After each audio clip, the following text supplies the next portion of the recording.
तो बच्चों देखते हैं सीबीएसई 2025 भोपाल रीजन का क्वेश्चन एजरसन सेट सीरीज 5572। देखिए एजरसन में हमसे कहा जा रहा है कहीं ए चार्ज पार्टिकल, मैं रीड आउट कर देता हूँ। A charge particle is moving with a velocity v in xy plane.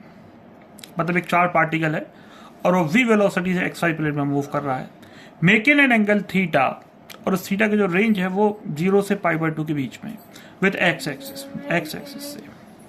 If a uniform magnetic field B, अगर कोई यूनिफॉर्म मैग्नेटिक फील्ड B है, is applied in the region along the y axis, मतलब हमने एक uniform magnetic field ली और उसको y axis के along लगाया है, the particle move in a helical path. तो पार्टिकल एक हेलिकल पाथ में मूव कर रहा है विद इट्स एक्सिस, और उसकी axis parallel to x axis.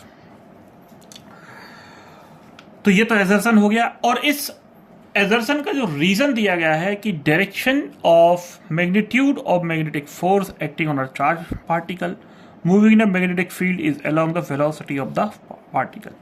यानी कि कह रहा है कि फोर्स का जो डायरेक्शन होता है वो मूविंग चार्ज के वेलोसिटी, मतलब जो चार्ज पार्टिकल जिस वेलोसिटी से मूव कर रहा था उसके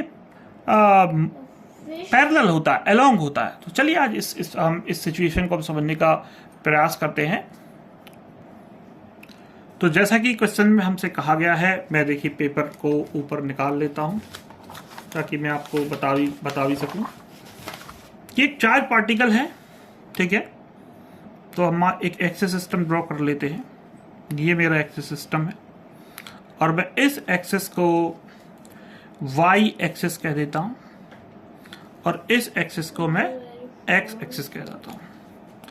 और हमसे कहा गया है बच्चों की जो पार्टिकल, जो चार्ज पार्टिकल v वेलोसिटी से xy प्लेन, यानी कि इससे जो प्लेन बनेगा xy प्लेन होगा, x एक्सिस और y एक्सिस से बनकर मिलने वाला जो प्लेन होगा वो xy प्लेन होगा। तो v वेलोसिटी से जो पार्टिकल जा रहा है, एक चार्ज पार्टिकल, और वो किस एक्सिस से एंगल बना रहा है, x एक्सिस से। यानी कि जो v वेलोसिटी से जो पार्टिकल जा रहा है वो x एक्सिस से एंगल बना रहा है थीटा, ठीक है। और फिर कहा गया कि if a uniform magnetic field B, मतलब इस रीजन में, देखिए मैं कहता हूं इस रीजन में if a uniform magnetic field B is applied in the region, मतलब अलोंग द y एक्सिस। तो बच्चों इंपॉर्टेंट बात है अलोंग द y एक्सिस, यानी कि हमारी जो मैग्नेटिक फील्ड B है, ठीक है, ये y एक्सिस की ओर एक्ट कर रही है, ये V, ठीक है। ये B जो मैग्नेटिक फील्ड है y एक्सिस की ओर एक्ट कर रही है।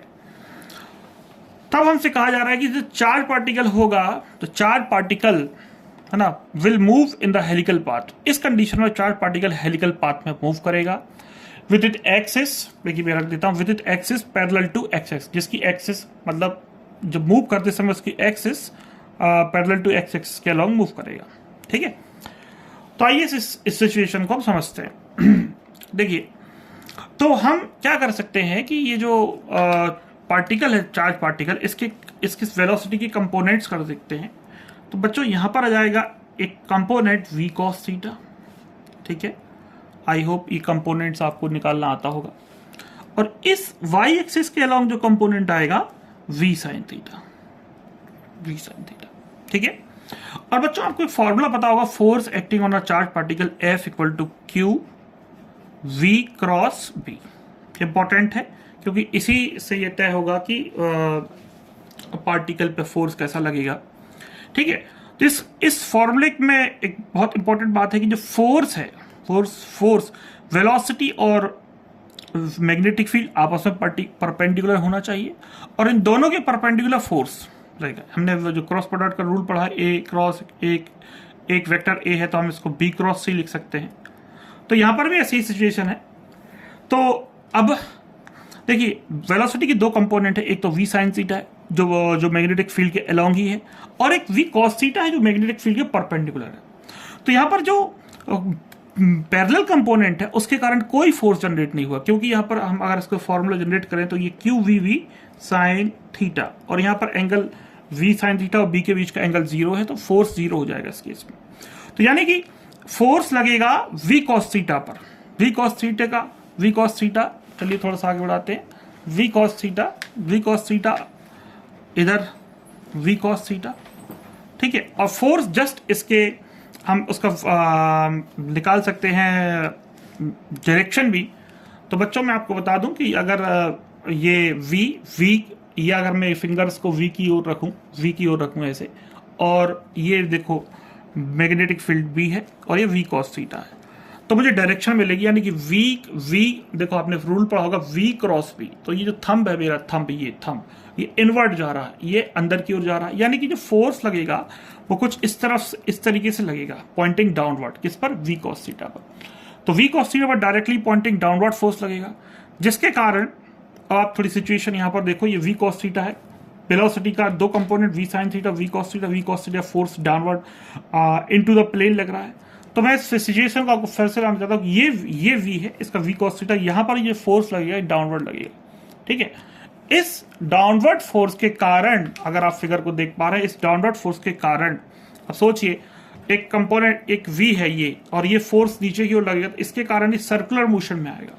मतलब इस एक्सिस के अलोंग ये वी कॉस, मतलब ये जो फोर्स है एफ जो वी कॉस थीटा के परपेंडिकुलर होगा, इसके कारण जो पार्टिकल है वो एक्स एक्सिस के अलोंग सर्कुलर मोशन की टेंडेंसी डेवलप करेगा। साथ ही साथ पार्टिकल आगे भी बढ़ रहा है, तो फिर हम कह सकते हैं कि ये जो पार्टिकल है एक हेलिकल पाथ में इस तरीके से मूव करने लगेगा।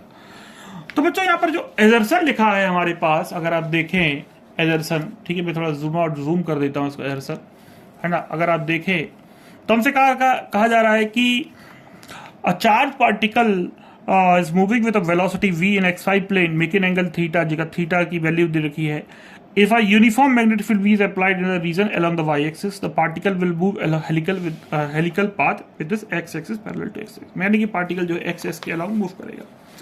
अब बच्चों रीजन देखो, रीजन क्या कह रहा है, रीजन ठीक है, इंपॉर्टेंट है ये। रीजन में क्या कहा जा रहा है, मैं थोड़ा जूम कर देता हूं इसको ताकि आप देख पाए इसको। रीजन में कहा जा रहा है कि direction of the magnetic force acting on a charge particle moving in a magnetic field, यानी कि जो फोर्स का डायरेक्शन है जो कि चार्ज पार्टिकल पे लगेगा is along the velocity of the particle, मतलब वेलोसिटी के अलोंग है। बट ऐसा नहीं है बच्चों, अभी हमने देखा कि जो फोर्स लगेगा, फोर्स एफ, ठीक है, फोर्स एफ, ये जो फोर्स होता है ये बेसिकली वेलोसिटी के परपेंडिकुलर, मैग्नेटिक फील्ड इन दोनों के परपेंडिकुलर होता है। तो यहां पर बच्चों ऑप्शन सी सही हो जाएगा कि एजर्सन तो ट्रू है, एजर्सन इज ट्रू, ठीक है, बट रीजन इज फॉल्स, यहाँ इसका रीजन गलत है, ठीक है। आई होप बच्चों ये बात आपको समझ में आई होगी।